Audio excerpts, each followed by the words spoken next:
Good morning, everyone. Happy Monday. Welcome, Kim. Happy Monday. Are we all ready for the holidays? You look like you're really ready. And yes, we are ready. This is the first year my husband and I had all gift buying done by December 10th. Like, we're just rolling into the holidays now. So. Really? Did you do it all via Amazon like I did? No, actually, Fleet Farm was a new find in our area that we have, and we didn't know, so we went there and we were able to knock out a lot there, believe it or not. So, what is it called? Fleet Farm. It's like combination of Menards and a Walmart, and I don't know. It's got something for everybody. But yeah, I recognized Walmart. I don't know the others. Yes. Anyway, yeah, we were able to knock out. We're going to make homemade caramels tonight, just for something fun, and yes. Oh, good for you. Yeah, we're all having to get more creative on how to have fun, right? Because we can't have these big gatherings and get-togethers. It's getting crazy. But yes. I figure we're not going to be that busy with lives this week because everyone's busy wrapping gifts, getting ready, cooking, and I'm hoping that's the case, right? Because you got to make the best of the holidays no matter what. But what I wanted to do is as you know, from my one-on-one clients, they get walkie-talkie access to me on an app called Voxer.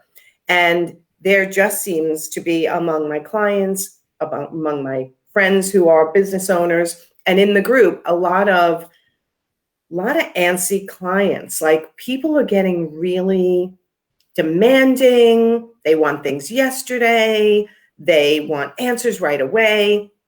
And I don't know, it's because they're home, they have nothing else to focus on, but they're getting really demanding of the people they hire. So today I wanted to talk about something that is highlighted in my book that will be coming out in February. It's exciting. It's called Respond with Confidence.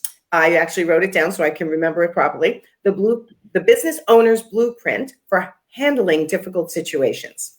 Ooh, I love the title. Thank you. Yeah, I really struggled with the title, but here's the thing. I reread it. I have to reread it a couple of times to catch mistakes, change things. And I thought, oh my God, everybody needs a copy of this, because in the book, I highlight the 3 things you really need to focus on when you're handling difficult situations. And as I'm reading it, I thought, oh my God, this applies in your personal life too, not just in your business life. Which we all need at holiday time. Oh my God, especially now. Everyone is so antsy and, demanding, and they're flying off the handle for very little things. So in the book, it's broken down into 3 sections. So I wanted to go over the 3 sections today because I think everyone needs to hear this right now. The first thing you need to do when you're handling a difficult situation, either in your personal life or in business, is decompress. Right? Because when someone sends you something in a text or an email or says something to you, or you don't like what they're doing, what do you want to do? You just want to immediately lash out and explode. So true. Right? Give them a piece of your mind. And listen, we're all guilty of that. But it's really important to take the time to decompress. I don't know how you decompress, but go for a walk, call a friend. How do you decompress when you're agitated? Go for a walk, call my husband. Yeah, right. You have kind of your inner circle to talk it through, to get it out. Some people meditate, some people exercise, some people have a drink, which I don't highly recommend when you're in an agitated situation. If I'm really agitated, I clean my house. See that? Okay. And that is interesting because I don't have it in the book, but one of the things I do is I tend to organize when I'm agitated. I had a really tough weekend. I cleaned so much of my office. I got so much done. I was like, I should be in an agitated state more often because I get so much done. I stay much more focused. It's interesting, right? Trying to distract my mind. So the first step is always that decompress. Find your ways that you decompress. Don't be overly responsive when somebody upsets you, because you could say things that you regret. So true.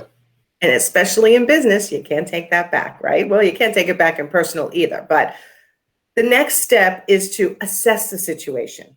Actually think back to when the miscommunication first started. What was their part in it? What was your part in it? If it's a client, what perspective are they coming from? what perspective are you coming from? And start to really assess how this happened, right? Maybe it's sometimes your accountability. You could have done things better in the beginning, but it's not always. So you want to, in that assess stage, after you've decompressed and calmed yourself down, you want to assess the situation and go, how can I start to figure out what happened and what I want the final result to be? Because if you just shoot off your mouth and shoot off a text and shoot off an email without thinking through, what do I want that final result to be of this communication, then you might be really sorry about sending that email. Right. Definitely. Yeah. Right. And I know you're dealing with this with some of your clients right now too. I've dealt with it with my clients. I've dealt with it in my personal life where I just go, I lash out and then I go, that's not the result I wanted. That's not the response I got back. I could have thought out my response first so I could get the result I was hoping for. Right. I know when I was going through a difficult family situation and I had a close friend and I said, well, I'm just going to call him up and talk to him, or I'm going to go visit him. And she goes, and what do you want to gain? What do you expect to get the result? Until you know what result you want, you're just going to spin. It's going to just spin. It's not going anywhere. Yeah. And most people let their emotions get in the way. Right. Their ego gets in the way. Their emotions get in the way. They just respond. They get defensive. And in the end, that is not necessarily going to get you the result that you want in a difficult situation. So, my girlfriends always say to me, like, how are you just sitting on this? Like, why aren't you like doing something right away when something happens? And I'm like, because I need to calm down and then I need to assess the situation and figure out what I actually want the result to be. Right. Before I start typing or texting or talking. Right. Right. What's the outcome? Right. So step number 1, decompress, then assess the situation. How did you get to this point? What lack of communication has there been? What actions? What, lack of consideration on your part or their part? And then is there an educational gap there that you just need to educate somebody that you haven't done a good job of that? So then you go into the final stage, which is actually formulating your response. It's addressing the situation. Because once you decompress and assess, you can address the situation so much better. Like, what do you want the end result to be? Correct. Are you looking to save this relationship with the client? Are you looking to fire the client? Are you looking to just educate them? Your words are so powerful when you actually start communicating. People just do it way too quick and without any thought, and they end up in a situation that makes it worse. Right. So I know it's so tempting. And I know, listen, I'm still at fault sometimes. I just type back something.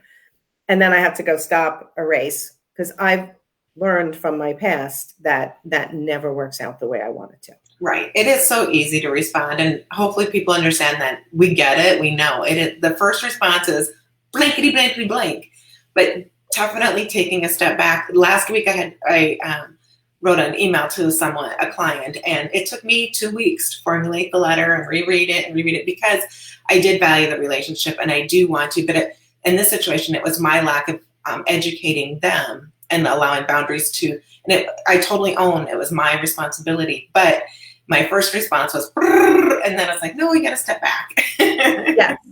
Yes. And you know what? I do say in most cases, if it's a difficult situation right at the moment that has to be addressed, like, yes, you feel like it's urgent. And yes, you should get through your decompress, assess, and address quickly in some cases, because the longer you if you have an upset client, your situation was a little different. It wasn't yet an upset client, right? It's something that you need to rectify. But like, if you have an upset client, I'm not saying let this take 2 weeks. No. But if you have an upset client, still take the time to calm down, think it through, assess it, and then address the situation, thinking what you want the final result is. So I see way too many people being overly responsive, lashing out. I mean, for God's sakes, I even see it in my Facebook group, right? It's like people type something and then automatically everyone's like, judgment, judgment, judgment. And I'm like, hello, stop, read. And right now, I think it seems like it's escalating. And I don't know if it's because people are just tired. They're just tired of all the stuff. And so now, you know what it's like when you're a mom, you get a new baby that's crying all night long and you got to work and your emotions, everything are just, the fuse is really short. It's so true. The fuse is really short right now. Everybody's struggling with their mental health and just staying motivated and focused and happy and optimistic of the future because of what's going on in the world. But don't lose hope. Put on your Santa hat, get dressed up, flood yourself with positivity, and take a deep breath. And before you're responding to these very demanding clients, do the 3 things that I said. Right? Decompress, assess the situation, and then address it. Don't feel like you have to respond impulsively because you might just make the situation worse. Great advice. Can't wait to read your book. I can't wait for it to come out. It's like, it's the project that never ended, but it's finally coming to an end and I'm so excited. So thank you much. So, all right. So this was Mindset Monday. We're alternating Marketing Monday with Mindset Monday. If you need help growing your business, getting the confidence to sell yourself confidently, market yourself confidently, grow your business with knowledge and confidence, that's where I come in. Kim, tell them how to find you and what you do for them. I like to help people show up online and grow their business using social media as their marketing tool. So there you go. That's what she has to do. Yep. You can find me at freshimpactllc.com. Awesome. All right. Everyone go have a great Monday. I can't believe Friday is Christmas. I'm so You had one question real quick, Nancy. When is your book? Oh, I didn't see it. Let me see. When is your book? When is my book? Is that what it says? When is it coming out? We are hoping. Yeah, my link. I can't even see that comment. Oh, here we go. See, all these little comments are here. My book is, we're hoping to roll out February 1st. So it should be done and it'll be in production by mid-January. And we're looking to do the rollout February 1st. And I'm so excited. You know, for those of you who've never written a book, which is most people, it's not easy. The resistance I felt over the last year was torture. I'm a speaker, I'm not a writer. But along with my team, I was able to push through, and I'm really proud of what I'm putting out finally. And I think it's going to help a lot of people. So I can't wait. I'm excited. Thank you. All right, everyone. You want to book? Soon. Yeah, we should go into advanced sales, but we got a lot of system stuff to do in the background. So stay tuned, and I'm excited. And we have a lot of new rollouts coming out in the new year. So stay focused on the good stuff and let go of the bad stuff, right? What we can't control, we can't control. So and create your own memories this year. Great new memories. Absolutely. So, all right, everyone, I will see you tomorrow for Money Talk Tuesday, or actually, I think tomorrow is Time Management Tuesday. I have to start getting track of my change-ups here, but I'll see you next week, everyone. Merry Christmas, everyone. Merry Christmas.